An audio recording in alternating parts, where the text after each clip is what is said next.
ओम शांति।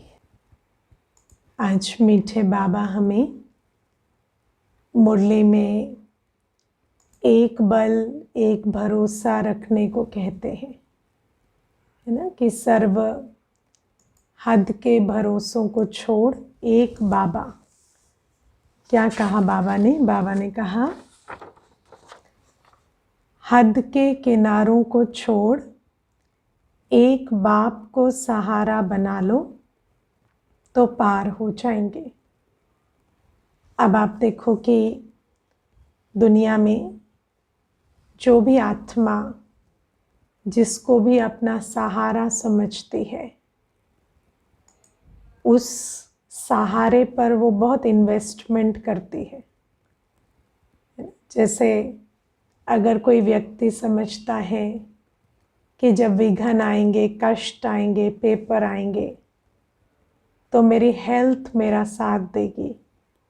आजकल बहुत लोगों को ऐसा लगता है कि हेल्थ बहुत इम्पोर्टेंट है, इम्यूनिटी ज़्यादा होगी तो फिर हम सेफ रहेंगे।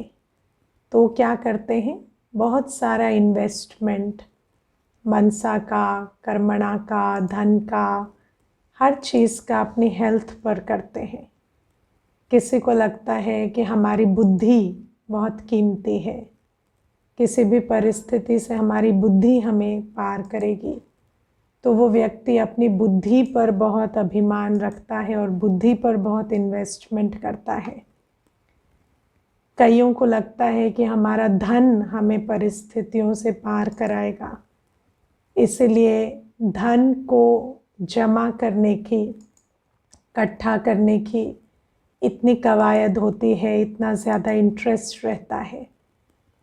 लेकिन बाबा आज हमें कहते हैं कि बैठकर विचार करो कि क्या सचमुच कोई भी चीज़ ऐसी है जो हमें आगे आगे परिस्थितियों से पार करा पाएगी। क्योंकि शरीर भी आप देखो, इम्यूनिटी हो ना हो, जो भी हो, है ना, आजकल तो शरीर का कुछ भी भरोसा नहीं है। और धन भी हम देखते हैं कि जैसे ही मुसीबत आती है वो काम आना बंद हो जाता है। बुद्धि भी जो है वो एक पॉइंट के बाद जो दुनियावी बुद्धि है वो काम नहीं आती। तो बाबा हमें कहते हैं कि जब सचमुच बेड़ा पार होने की बात आएगी, जब परिस्थितियां ऐसी हो जाएंगी, विनाश काल आएगा, तो उस समय पर आत्मा को क्या चाहिएगा, क्या क्या हमारे काम आएगा उस समय। तो बाबा कहते याद का बल, याद की शक्ति, पवित्रता का बल, नॉलेज का बल, धारणा का बल, सेवा का बल, पुण्य का खाता, दुआओं का खाता, ये चीज़ें हमारे काम आएंगी। और ये जो चीज़ें हैं ये तब हमारे पास जमा होंगी, है ना, सर्वशक्तियाँ हमारे पास जमा होंगी जब हम बाबा की श्रीमत पर संपूर्ण रूपेण चलेंगे। तो अभी से जिन चीज़ों के चक्कर में हम रहते हैं, हम जिसके भी चक्कर में रहते हैं, क्यों रहते हैं? क्योंकि हमें लगता है अंत घड़ी ये हमें पार करेंगे, है ना। हमें संबंधों पर, धन पर, शरीर पर बहुत भरोसा है। लेकिन बाबा कहते जैसे जैसे समय आगे बढ़ रहा है हमें रियलाइज़ करना है कि ये सारी चीज़ें हमारे को पार नहीं करेंगी अंत घड़ी। तो अंत घड़ी जो चीज़ें हमारे काम आएंगी, जो बल हमें आवश्यक होंगे, उन बल को तब हम जमा कर पाएंगे जब हम उस बल के दाता, है ना, सेवा का ज्ञान देने वाले, शक्ति देने वाले, पवित्रता का ज्ञान और शक्ति देने वाले, याद की शक्ति भरने वाले, दुआओं का खाता कैसे जमा करें वो विधि बताने वाले, वो अपॉर्चुनिटी देने वाले, ऐसे बाबा के बल पर हम अभी रहेंगे। अभी से हमारा एक संबंध, बस सर्व संबंध एक बाबा से जब होगा तो हम अंत घड़ी के लिए इतने तैयार होंगे कि उस एक बल एक भरोसे के कारण जो शक्ति जमा की है वो शक्तियाँ हमें अंत घड़ी पार करेंगी। अंत मते सो गति होगी। है ना। कल भी मैं एक बहन से बात कर रही थी तो ऐसे ही डिस्कशन में बात हो रही थी कि मनुष्य आजकल मृत्यु के बारे में बहुत चिंतित रहते हैं, है ना, कि मर ना जाए, मृत्यु कभी अचानक ना आ जाए। लेकिन वास्तव में जिस बात के लिए हमें चिंतित होना चाहिए वो मृत्यु नहीं है, वो है मृत्यु के समय हमारी अवस्था कैसी होगी। क्योंकि मृत्यु तो सत्य है ना, जन्म और मृत्यु ये एक सत्य है, अटल सत्य। तो जो सत्य है उसकी हमें चिंता करने की आवश्यकता नहीं। आज होगी, कल होगी, परसों होगी, 10 साल बाद होगी, 20 साल बाद होगी, वो तो होनी है, वो तो अटल है ना। लेकिन जिस बात की हमें एक्चुअली चिंता करनी चाहिए वो ये है कि शरीर तो छूटना ही है और वो छूटेगा भी, लेकिन शरीर छूटना आत्मा की जर्नी में एक पड़ाव है। आत्मा की यात्रा तो आगे की भी है ना। तो जो हमें आगे जाना है तो हमें हमारी जब इस शरीर को छूटने का समय आए तो हमारी अवस्था कैसी हो उसका हमें बहुत चिंतन करना है। उसके लिए हमें बहुत तैयारी करनी है। योगी मतलब अंतमते सोगति का पुरुषार्थ करने वाला। तो बाबा हमें कहते हैं कि बहुत सारे कारण बनेंगे, बहुत सारी परिस्थितियां आएंगी, लेकिन उन सारी परिस्थितियों में जब शरीर छूटे तो परिस्थितियों के कारण ना छूटे। शरीर छूटे तो आत्मा पूरी अवेयरनेस में हो, है ना। हम लोग जब ज्ञान में आए तो मैंने एक बार शुरू में बहुत अच्छी बात सुनी थी कि योगी कभी अपने मृत्यु की घड़ी को मिस नहीं करना चाहता।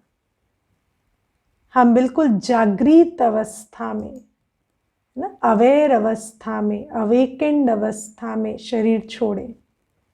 जब हम शरीर छोड़े तो हमारी अवस्था बिल्कुल जैसे अचल, अडोल, स्थिर, हाईएस्ट कॉन्शियसनेस की हो, तब हमारी अंतमते सोगति होगी।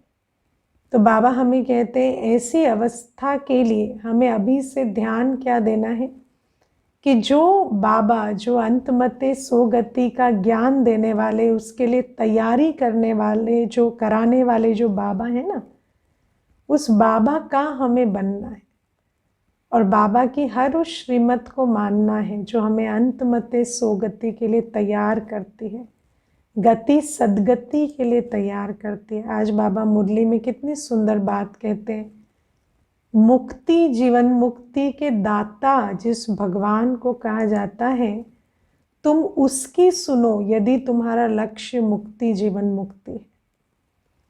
मुक्ति जीवन मुक्ति जिन मनुष्यों ने तुम्हें कभी दी नहीं, जो कभी मुक्ति जीवन मुक्ति दाता बने नहीं, उनकी बात तुम मुक्ति जीवन मुक्ति के लिए नहीं सुनो। तो बाबा कहते हैं मैं तुम्हें सिखाता हूँ कि मुक्ति जीवन मुक्ति कैसे होगी, कैसे तुम शरीर छोड़कर सतयुग में जाने के लायक बनोगे। तो बाबा कहते हैं उसकी तैयारी कराने वाला सदगति दाता मेरा ही नाम है, मेरी ही महिमा है। तो मेरी सुनो अगर तुम्हारा लक्ष्य जीवन मुक्ति है और मुक्ति है। तो बाबा हमें ये बात आज साफ साफ कहते हैं।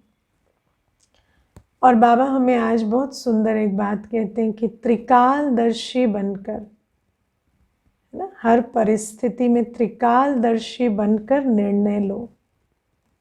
अब त्रिकालदर्शी बनकर निर्णय लेना क्या होता है। अब आप देखो कि हम जब देह अभिमान में होते हैं ना तो हम एक कालदर्शी होते हैं। देह अभिमान में हमें सिर्फ वर्तमान काल नजर आता है, वर्तमान का हानि लाभ, वर्तमान की निंदा स्तुति, वर्तमान का मान अपमान।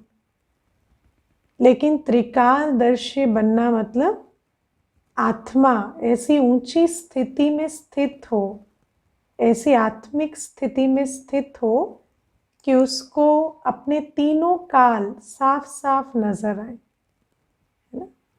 वर्तमान में मैं बेहद की दृष्टि से किसकी संतान बनी हूँ, वर्तमान में मेरा ये रोल, ये संबंध नहीं है। वर्तमान काल में भी जब आप त्रिकालदर्शी स्थिति में स्थित है ना, ऊंची स्थिति में, जब आपको तीनों तीनों स्थिति, तीनों काल देखने हैं, तो तुम्हें आपको कहाँ बैठना पड़ेगा? ऊपर, है ना। अगर आपको तीनों साइड देखने हैं तो आप कहाँ बैठेंगे? ऊपर ना। तो ऊपर बैठने से, ऊपर की स्थिति में, ऊंची स्थिति में बैठने से तीनों काल साफ साफ नजर आएंगे। बेहद की अवस्था में, देही अभिमानी अवस्था में तीनों काल नजर आएंगे। और तुम तीनों काल में क्या है? मैं आत्मा, देव आत्मा थी, है ना। आदि और अनादि स्वरूप दोनों याद रहे। मैं आपको छोटी सी एक बात बताती हूँ। बाबा कई बार मुरली में कहते हैं कि मैं आत्मा उस निराकारी देश की हूँ, है ना। मेरा घर मूल वतन है। तो मैं कई बार विचार करती थी कि बाबा ये मूल वतन है, ये बार बार याद क्यों दिलाते हैं। तो आप देखो कि जब हम मूल वतन में होते हैं ना, तो उस समय हम सर्व आत्माएं भाई भाई के रूप में हैं। इक्वालिटी, अगर इस पूरे खेल में कहीं पर भी इक्वालिटी है तो कहाँ है? मूल वतन में। मूल वतन में हर आत्मा बाबा का बच्चा है। हम सब भाई भाई के रूप में एक साथ एक घर में बैठे हैं। अब जब हम यहाँ पर एक्सेप्टेंस की बात करते हैं, तो जिस आत्मा को बार बार याद रहता है ना, हम आदि को याद करते हैं, अनादि स्वरूप को बार बार याद करते हैं, तो हमें याद आता है हम एक ही घर के निवासी हैं, एक पिता की संतान है हर आत्मा। तो बाबा कहते हैं ऐसी ऊंची स्थिति में जब तुम आदि को याद करते हो, तो आदि स्वरूप कैसा है? आदि में निराकार स्वरूप में तुम भाई भाई हो। आदि में तुम देव स्वरूप में दिव्य गुण संपन्न हो। वर्तमान स्वरूप में भी तुम कौन हो? तुम ईश्वरीय संतान हो, सुप्रीम टीचर के द्वारा पढ़ रहे हो, ब्रह्मा मुख वंशावली ब्राह्मण हो। ऊपर बैठकर अपने वर्तमान को देखो और फिर भविष्य को भी देखो कि ये जो संगम युग का काल चल रहा है, ये ऐसा समय है जहाँ हमारा एक एक कर्म का कदम हमारी तकदीर बना रहा है। और अगर वो कदम ठीक ना पड़े तो हमें अपनी तकदीर से वंचित भी कर रहा है। तो बाबा कहते जब तुम कोई भी कर्म करते हो तो ऐसी बेहद की स्थिति में बैठकर अपने कर्मों को देखो। और जब हम देह अभिमान में होते हैं तो क्या होता है कि वर्तमान में जो भी बात हो रही है सामने, जो भी व्यवहार है, बात है, उसके कारण हमारा जो देह अभिमान ट्रिगर होता है, उस आधार से जब हम कर्म करते हैं तो कर्म साधारण या विकर्म बन जाते हैं। तो बाबा हमें कहते हैं कि हर कर्म करते समय ऊंची स्थिति में बैठकर देखो कि मैं कौन हूँ, मुझे क्या शोभा देता है, मैं किसके प्रति ये कर्म कर रही हूँ। क्या सचमुच अपने ही ईश्वरीय परिवार के प्रति कोई हार जीत की बात है, या हम तो इकट्ठे ही चढ़ने वाले हैं और इकट्ठे ही गिरने वाले हैं। तो हम किसके साथ कंपीट कर रहे हैं। तो बाबा कहते जब तुम बेहद की स्थिति में बैठकर देखोगे तो तुम्हें कर्म विकर्म अकर्म की गति बहुत साफ नजर आएगी। समझ आ रही है बात, है ना। तो त्रिकालदर्शी में कोई इंडिविजुअल कर्म को नहीं चेक करना होता है कि ये कर्म कैसा है, क्या है।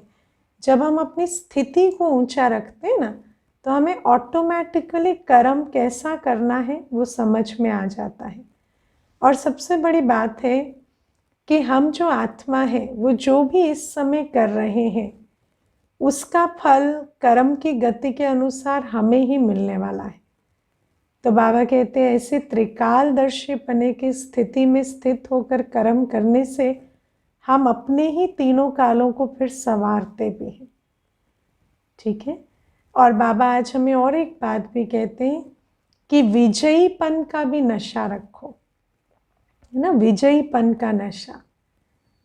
इस दुनिया में बहुत सारा नुकसान है जो अभी होगा। हम कितने भी कर्म करें, इमीडिएट हर बात में हमें सक्सेस नहीं मिलेगी, लेकिन हमें ये समझना है कि हमारा लक्ष्य यहाँ पर हार जीत में जाना नहीं है ना। हमारा लक्ष्य क्या है कि हम बेहद की जीत पाएं, हम बेहद की जीत पाएं। और बेहद की जीत कब होगी? जब हम कंसिस्टेंटली गुड कर्मा, देखो जब हम कंपटीशन में होते हैं, जब हम हद में आ जाते हैं ना, जब हम कंपैरिजन में चले जाते हैं, इमीडिएट हार जीत में फंस जाते हैं, तो हम क्या करते हैं? श्रेष्ठ कर्म करना छोड़ देते हैं सबसे पहले, है ना, और विकर्म करना आरंभ कर देते हैं। और उससे क्या होता है? हो सकता है इमीडिएट तो हमें जीत मिल जाए, लेकिन अल्टीमेटली हमारी हार हो जाती है, क्योंकि जो जीता वो विनाशी है और जो खोया वो अविनाशी है। तो बाबा हमें कहते हैं इसीलिए विजयीपन का नशा रखो कि त्रिकालदर्शी स्थिति में, नॉलेजफुल स्थिति में जब हम कर्म कर रहे हैं तो अल्टीमेटली हमारी विजय होनी ही है। तो ये बाबा हमें आज सुना रहे हैं। किसी ने प्रश्न पूछा है अपनी स्थिति कैसे ऊंची रखें। तो सबसे बड़ी बात जो बाबा हमें रोज सिखाते हैं, आज भी बाबा ने कहा अपने को सुबह सुबह उठकर, आज तो बाबा ने इसका प्रश्न का, आपका प्रश्न भी बाबा ने पूछा है और उत्तर भी बाबा ने दिया है। बाबा ने यही तो प्रश्न पूछा ना आज कि सारे दिन में एक रस स्थिति, ऊंची स्थिति एक रस होती है, तो एक रस स्थिति कैसे रखें? सब एक रस स्थिति रखना चाहते हैं, लेकिन उसके लिए जो विधि है उसको करेक्ट अपनाना है। सुबह सुबह का टाइम, स्थापना का समय, ब्रह्म मुहूर्त, ब्रह्म मुहूर्त मतलब ब्रह्मा का समय, स्थापना का समय, जो स्थिति की स्थापना का समय है ना, उसमें अपने आप को आत्मा समझ बैठना और बाबा को बहुत प्यार से याद करना। प्यार से क्यों याद करना होता है? क्योंकि प्यार उसी से होता है जिससे संबंध होता है, और जिससे संबंध होता है, प्यार होता है, उसके समान बनना बहुत आसान होता है ना। तो जब हम बाबा को प्यार से याद करेंगे, प्यार से याद करने के लिए बाबा के साथ संबंध के अनुभव में स्थित होना होगा। अगर संबंध की अनुभूति नहीं होगी तो प्यार नहीं होगा, है ना। टेक्निक की तरह मेडिटेट करेंगे, लाइट से जुड़ रही है, लाइट आ रही है, लाइट भर रही है ना, फिर पता भी नहीं चलेगा ट्यूबलाइट है कि बल्ब लाइट है कि लेज़र लाइट है ना। तो लाइट से जुड़ती रहेगी टेक्निकली, लेकिन बाबा कहते प्यार से आत्मा बाप को याद करे, उसके लिए संबंध का अनुभव चाहिए।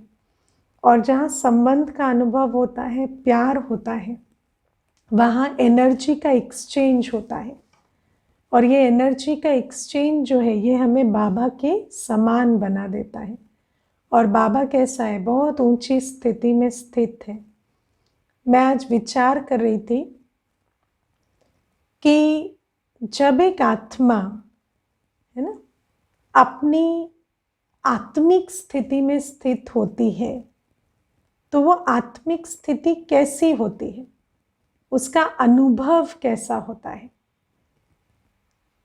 देखो जैसे हम लोग जब ज्ञान में आते हैं तो हमने कभी हम आत्मा कैसा अनुभव करते हैं वो फील नहीं किया, है ना। बचपन कैसा अनुभव होता है, कई बार आप देखना हम बोलचाल की भाषा में कहेंगे बचपन ना बहुत अच्छा होता है, कभी कभी कहेंगे कॉलेज लाइफ बहुत अच्छी होती है ना, कभी कभी कहेंगे पैसा मिलता है ना बहुत अच्छा लगता है है ना। क्यों? क्योंकि ये सब हमने अनुभव किया है।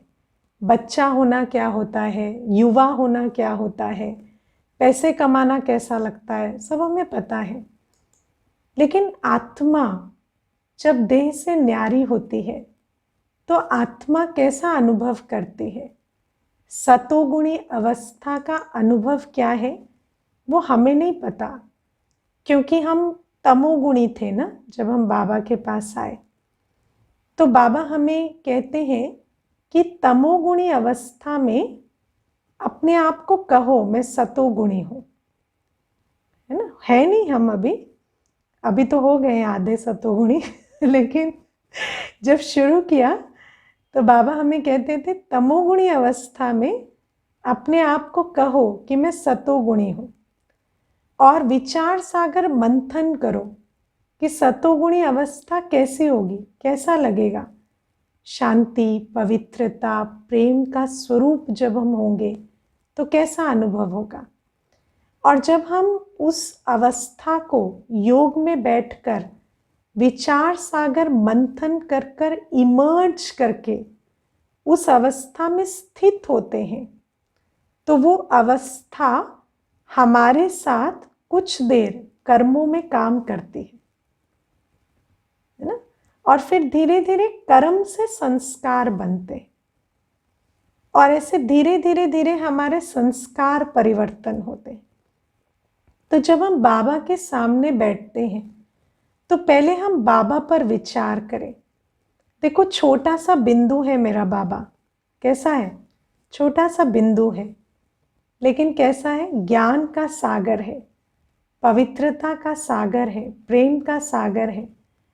छोटा सा बिंदु बाबा कहता है मैं विश्व परिवर्तन करने आया हूं, तुम सब मेरे बच्चे हो, है ना। और बाबा कहता है मैं कालों का काल हूं। तो ये जो सारी महिमा बाबा बताते हैं ये एक छोटे से बिंदु रूप बाबा की है। तो बाबा कहते हैं जैसे मेरी अवस्था है, इतनी सर्वशक्तिवान की अवस्था, नॉलेजफुल की अवस्था, अचल अडोल अवस्था, रूप तो छोटा बिंदु का ही है। ऐसे अपने आप को देखो, मैं भी बाबा की संतान, बाप समान हूँ, वैसे ही छोटा सा बिंदु हूँ रूप में, लेकिन कैसा हूँ, बिल्कुल शांत हूँ। अब अपने अंदर पहले बैठ के विचार सागर मंथन करना होता है। जब हम योग में बैठते हैं ना, उससे पहले हमें दिन भर सारे दिन क्या करना होता है कि योग में जो अवस्था हमें जमानी है, जिस अवस्था को इमर्ज करके उसके अनुभव में बैठना है, उस पर हमें विचार किया होना चाहिए। पहले आप सोचो कि शांति कैसी होती है। आत्मा जब शांत होगी तो शांति का अनुभव कैसा होगा। तो शांति और हार्मनी एक साथ जुड़े हुए।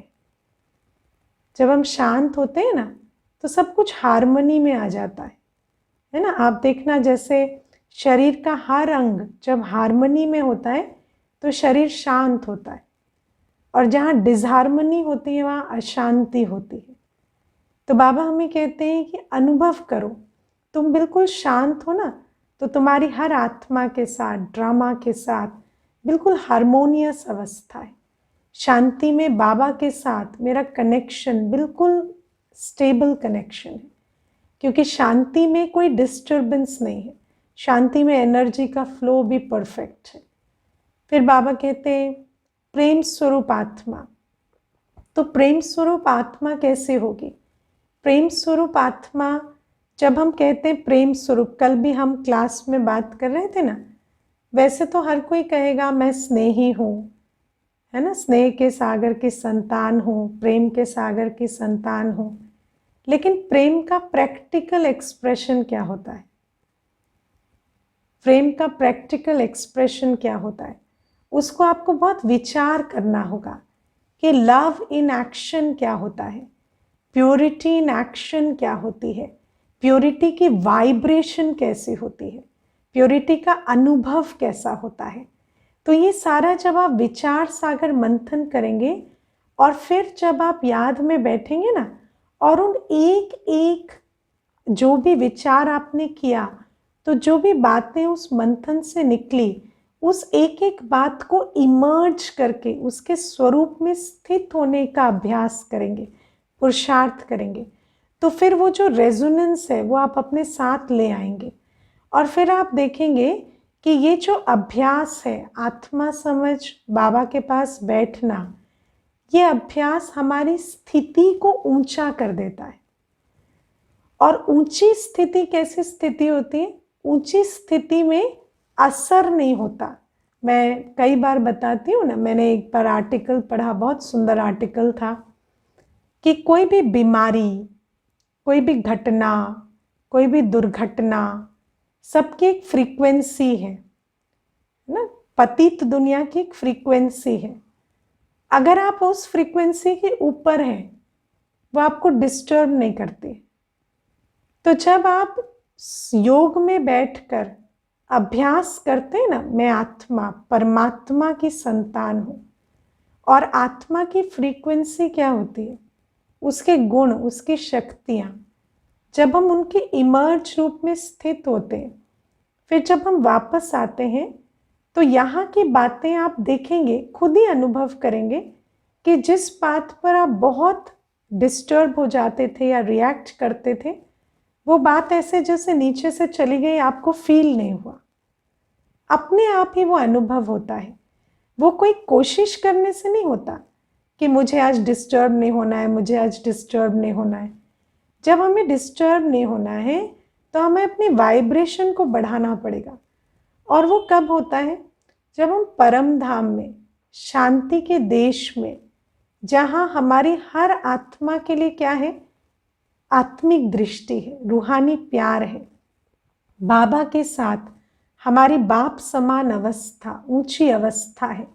ऐसी अवस्था में जब हम स्थित होकर आते हैं ना, तो आपे ही नीचे की बातें हमें असर नहीं करती। और धीरे धीरे जो कर्म हम करते हैं वो हमारे संस्कार बनते हैं, और आत्मिक स्थिति के संस्कार हमारे नेचुरल संस्कार बन जाते हैं। तो ये एक विधि है, धीरे धीरे धीरे धीरे पुरुषार्थ करते करते ये आगे चलता है। और फिर बाबा हमें आज कहते हैं कि युक्ति से चलो, है ना, युक्ति से चलो। Charity begins at home. और हम जिन्स का भी कल्याण करना है, परिवार के सदस्यों का भी कल्याण करना है, लेकिन गृहस्थ व्यवहार में बहुत युक्ति से चलना है। ठीक है। अब मैं आपको एक छोटी सी अपने अनुभव की बात बताती हूँ। गृहस्थ व्यवहार में हम युक्ति से कब चल पाएंगे? युक्ति से कौन चलता है? युक्ति से कौन चल पाएगा? तो एक नियम आज हम याद रखेंगे, इसको कभी भूलना मत। योग युक्त सो युक्ति युक्त। जो योगी नहीं है वो युक्ति युक्त नहीं हो सकता, है ना। युक्ति मतलब सांप भी मर जाए और लाठी भी ना टूटे। युक्ति एक बहुत ऊंची स्थिति की क्रिएशन है। हम इकोनॉमिक्स पढ़ते थे ना, तो इकोनॉमिक्स में हमें सिखाते थे कि वेलफेयर मतलब टोटल वेलफेयर बढ़े और किसी का नुकसान ना हो। नहीं तो हमेशा आप एक ग्रुप का कल्याण करते हैं तो दूसरे से लेकर उसका कल्याण करते हैं। लेकिन सबका कल्याण हो जाए, किसी को किसी का नुकसान ना हो और टोटल वेलफेयर बढ़ जाए, ये इकोनॉमिस्ट भी अचीव नहीं कर पाते। क्यों नहीं कर पाते? क्योंकि ये पवित्र आत्मा की क्रिएशन है। जब तक हम योगी नहीं होंगे, पवित्र नहीं होंगे, हम युक्ति युक्त नहीं बन सकते। इसीलिए बाबा हमें कहते हैं, जब हम तीव्र पुरुषार्थ करना चाहते हैं ना, आज मुरली में ये बहुत सुंदर बात है, मुझे पता नहीं नोटिस हुई या नहीं। तीव्र पुरुषार्थी मतलब ऐसा नहीं कि एक तरफ तो हम बाबा के बने योग कर रहे हैं, दूसरी तरफ हमने युक्ति युक्त गृहस्थ व्यवहार में हम नहीं चले और हमने और बहुत सारी प्रॉब्लम्स क्रिएट कर दी हैं, या हम अपना टाइम और एनर्जी ठीक से डिस्ट्रीब्यूट नहीं कर रहे, तो बहुत सारी प्रॉब्लम्स हमने और क्रिएट कर दी हैं। तो बाबा हमें कहते हैं अच्छा योगी बहुत युक्ति युक्त होगा। वो सिर्फ कमाई करेगा, नुकसान नहीं होगा उसका, है ना। और नुकसान कब नहीं होता? जब हमारे अंदर बहुत योग की शक्ति होती है, पवित्रता होती है, तो हम ऐसा रास्ता निकाल लेते हैं गृहस्थ व्यवहार में भी कि सामने वाले के साथ संबंध भी अच्छा रहता है, रूहानी संबंध भी बनता है। परिवर्तन तो डेफिनेटली होगा। जब विश्व परिवर्तक बाबा आया है तो संबंध भी परिवर्तन होगा, लेकिन संबंध बिगड़ता नहीं, परिवर्तन होता है ना। किसी चीज को बिगाड़ के परिवर्तन करना तो हमें आता है, लेकिन बिना बिगाड़े उसका रूप परिवर्तन करना एक कला है। और वो कला किसके पास होती है? पवित्र और योगी आत्मा के पास। तो बाबा आज हमें कितनी सुंदर बात कहते हैं कि शास्त्रों की दुहाई देकर किसी भी चीज़ की, जैसे बाबा कहते हैं पति कहे कि पत्नी को तो कहा जाता है ना कि पति गुरु है तो उसकी बात मानो। तो बाबा कहते हैं ऐसा नहीं है कि कोई फंडामेंटल ट्रूथ है कि पति गुरु होता है, सतयुग में ऐसा कुछ नहीं होता। लेकिन बाबा कहते हैं चलो यहाँ पर वो बात अगर काम करती है तो उसको भी यूज़ करो। तो बाबा हमें कहते हैं किसी भी प्रकार से ऐसी कोई युक्ति निकालो जो तुम्हारे कंट्रोल में, तुम्हारी अथॉरिटी में जो चीज़ें हैं उसको यूज़ करो। किसी को दुख पहुंचाकर कुछ कर कर नहीं, अपनी अथॉरिटी को यूज़ कर कर कल्याण करो और धीरे धीरे अपनी पवित्रता का, योग का प्रभाव डालकर उस आत्मा को परिवर्तन करो, है ना। हमारे पास कितने सारे साधन हैं, दृष्टि, वृत्ति, योग, प्योरिटी, पवित्र भोजन बना के खिलाना। बाबा कहते हैं इन सारे तरीकों से अपनी जो आसपास का वायुमंडल है उसको भी एक मत रखो, है ना, उसको भी एक साथ संगठन को जोड़ कर रखो और साथ साथ बाबा की श्रीमत पर, सेवा पर अपनी कमाई भी करते रहो। तो बाबा ये बातें आज हमें मुरली में सुनाते हैं कि गृहस्थ व्यवहार में बहुत युक्ति से चलना है। लेकिन मैं आपको ये पर्सनली अनुभव से बताती हूँ, युक्ति कोई किसी को सिखा नहीं सकता। युक्ति योग और प्योरिटी से आती है ना। और आप ऐसा मीन रास्ता, मिडिल पाथ निकाल लें, उसके लिए बहुत प्योरिटी और योग की शक्ति चाहिए। आप लोग एग्री करते हैं इससे? योगी और पवित्र बहुत युक्ति युक्त होता है। और इसीलिए मुझे याद है मैं जब ज्ञान में आई ना, तो मुझे किसी ने कहा कि ज्ञान मार्ग में भी डिप्लोमेसी बहुत चाहिए होती है। तो मेरे को डिप्लोमेसी वर्ड से थोड़ा इतना ऐसा मेरे को ये नहीं था कि ये कोई अच्छा शब्द है, तो मैं थोड़ी सी ना पुट ऑफ हो गई कि डिप्लोमेसी क्या होती है। लेकिन जब मेरे को समझ में आया कि डिप्लोमेसी इज युक्ति, है ना। आप राज सत्ता वाले हो राज सत्ता वाले हो, आपको विश्व में राज्य करना है ना। तो राज्य करना है तो आपको युक्ति तो आनी चाहिए ना, है ना। युक्ति मतलब मोरालिटी नहीं, स्पिरिचुअलिटी। जहाँ मोरालिटी आ जाती है ना, क्या कहेंगे, कैसा लगेगा, अच्छा नहीं लगता, सुनाई अच्छा नहीं देता, ये तो गलत है, सही है, वो सब कुछ मोरालिटी है। लेकिन जहाँ पर स्पिरिचुअलिटी आती है कि जो इंटेंशन है वो एक्शन को जस्टिफाई करता है ना। जब हम समझ जाते हैं कि बाबा पवित्र और योगी बनाने आए हैं, तो हमें ऐसा रास्ता अपनाना है कि अपनी पवित्रता और योग के प्रभाव से दूसरे को पवित्र और योगी बनाना ही है। तो जब हम ऐसा समझ कर आगे बढ़ते हैं और बाबा की मदद से चलते हैं और अपने पुरुषार्थ के बल से उसको संभव करते हैं, तो उसको हम कहेंगे युक्ति युक्त, है ना। मुझे नहीं पता मैं कितना कन्वे कर पाई, लेकिन मैंने अपनी पूरी कोशिश की। आगे आपको विचार सागर मंथन करना होगा। और आज बाबा हमें एक बहुत सुंदर बात मुरली में कहते हैं कि तुम बच्चे योग के लिए मेहनत करो, है ना। आज बाबा हमें कहते हैं कि भक्ति में कुछ नहीं मिलता, एक दर्शन के लिए भी कितनी मेहनत करते हैं, है ना। एक दर्शन के अभिलाषी भक्ति में कितनी तपस्या करते हैं, कितनी मेहनत करते हैं। तो बाबा कहते हैं तुम योगी, तुम राजयोगी जिनको स्वर्ग की राजाई मिल रही है, तुम्हें भी योग में मेहनत करनी चाहिए। ऐसा नहीं कि आज उठे, योग नहीं लगा तो 2 दिन सो गए, तीसरे दिन उठे ही नहीं। बाबा कहते बहुत पुरुषार्थ करना होगा। 63 जन्मों के संस्कार हैं। माया तुम्हें बहुत पछाड़ेगी, बहुत तंग करेगी, लेकिन उसके बाद भी तुम्हें डरना नहीं है, डटे रहना है ना। और समझना है कि भले ही आज मेरे को हो सकता है कि कोई अनुभव नहीं हुआ है ना, एक्सपीरियंस नहीं है, लेकिन नोइंग तो है ना कि बाबा बैठा है, बाबा ने देखा कि मैं बाबा के लिए उठ कर बैठी। कई बार ना बाबा के साथ ये जो संबंध है ना हमारा, कि बाबा मुझे मुरली सुनाता है, बाबा मुझे देखता है, इस बात को जानना हमें बहुत आगे बढ़ाता है ना। कई बार माया विजय पा लेगी और हमें अनुभव तक पहुंचने नहीं देगी, बहुत तंग करेगी, बहुत डिस्टर्ब करेगी।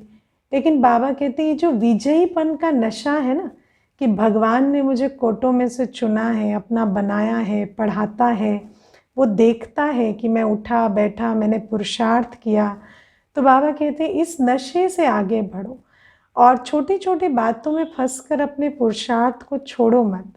और फिर बाबा इसके बाद और एक बात भी कहते हैं कि योग करने वाले तो एक, जिनको बाबा की याद के आधार से अनुभव होता है, लेकिन दूसरे वो बच्चे जो इतने ऊंचे सेवाधारी हैं, बाबा के राइट हैंड है, जिनको बाबा याद करता है ना। और मुझे याद है एक बार गुलजार दादी जी, बहुत सुंदर, यही बात मैंने गुलजार दादी के मुंह से सुनी थी।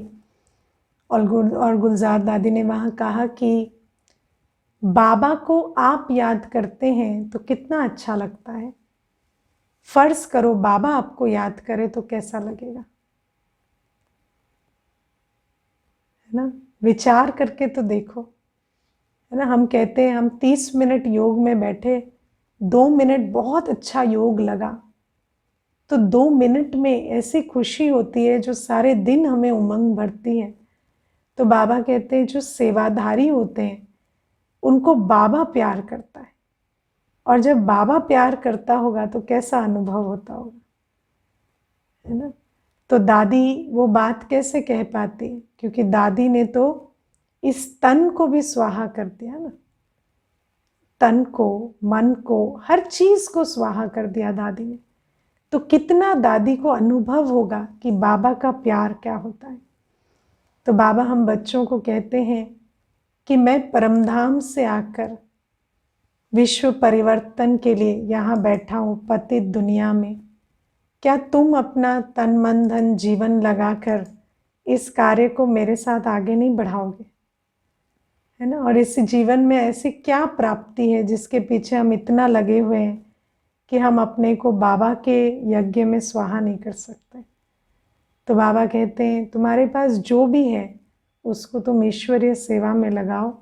और ऐसे सेवाधारी को ऐसा अनुभव होता है जैसे फूल, है ना। बाबा कहते हैं जैसे फूल बरस रहे हो सारे दिन, वरदानों के, ब्लेसिंग्स के, प्यार के। तो बाबा कहते हैं ऐसे अनुभव करना है जीवन को। सहज योगी का जीवन, सहयोगी का जीवन सहज योगी का जीवन होता है ना। और सच्चे सेवाधारी को तो बाबा याद करता है। तो ये है आज की बाबा की मुरली। ओम शांति।